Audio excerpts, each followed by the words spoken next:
Assalamualaikum warahmatullahi wabarakatuh. Nama saya Rafael Muhammad Fatur Rahman.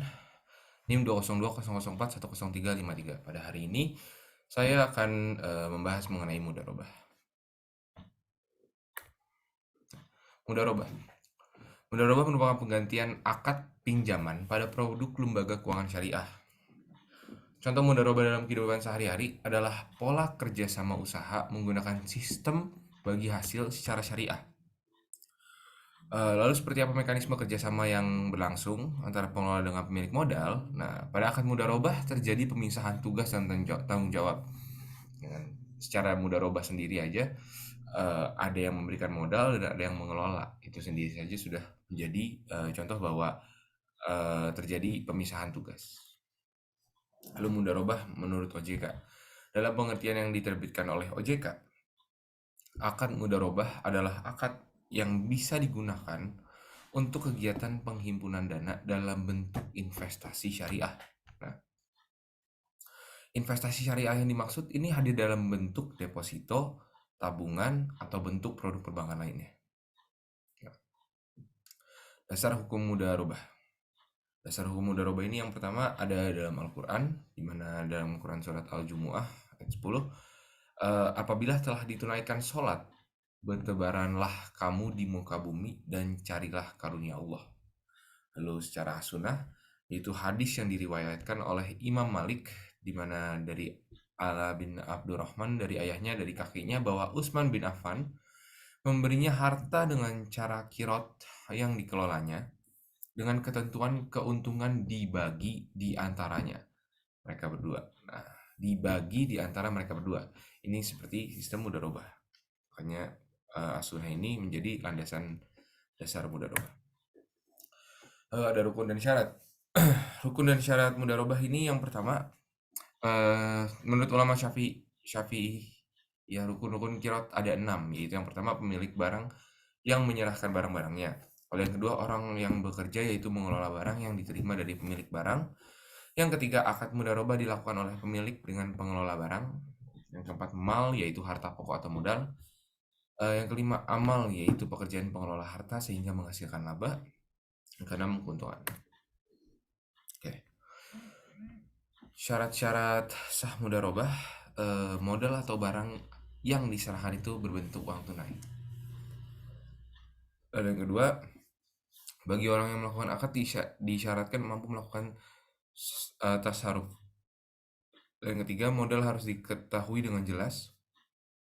Lalu yang keempat, keuntungan yang akan menjadi milik pengelola dan pemilik modal harus jelas persentasenya. Ya, tidak ada kebohongan. Lalu melafazkan ijab dari pemilik, lalu kabul dari pengelola agar mencapai suatu akad yang jelas. Lalu yang ada modal harus ada dan tidak boleh berupa utang. Nah, modal ini nggak boleh berupa utang, tapi tidak berarti harus ada di majelis akad. Nah, lalu modal harus diserahkan kepada pengelola agar dapat digunakan untuk kegiatan usaha. Nah, mudharabah ini dibagi menjadi dua. Nah, berdasarkan kewenangan yang diberikan oleh pihak penyimpanan dana, prinsip mudharabah terbagi menjadi dua, yaitu yang pertama mudharabah mutlaqah dan mudharabah muqayyadah. Pertama, mudharabah mutlaqah ini tidak ada pembatasan bagi bank dalam menggunakan dana yang dihimpun.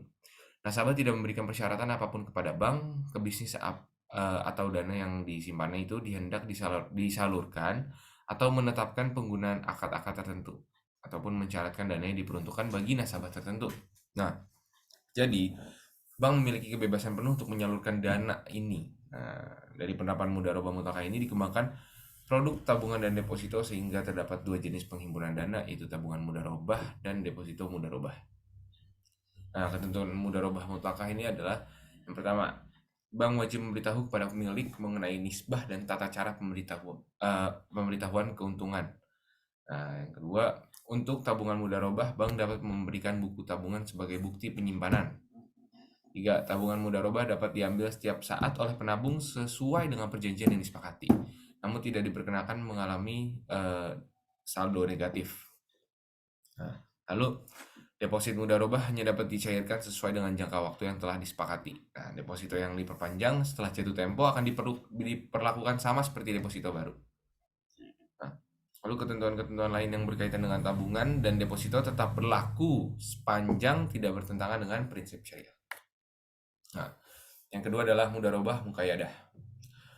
Mudharabah muqayyadah ini merupakan simpanan khusus atau restricted investment di mana pemilik dana dapat menetapkan syarat-syarat tertentu yang harus dipatuhi oleh pihak bank. Misalnya, disyaratkan digunakan untuk bisnis tertentu atau disyaratkan digunakan dengan akad tertentu. Gitu.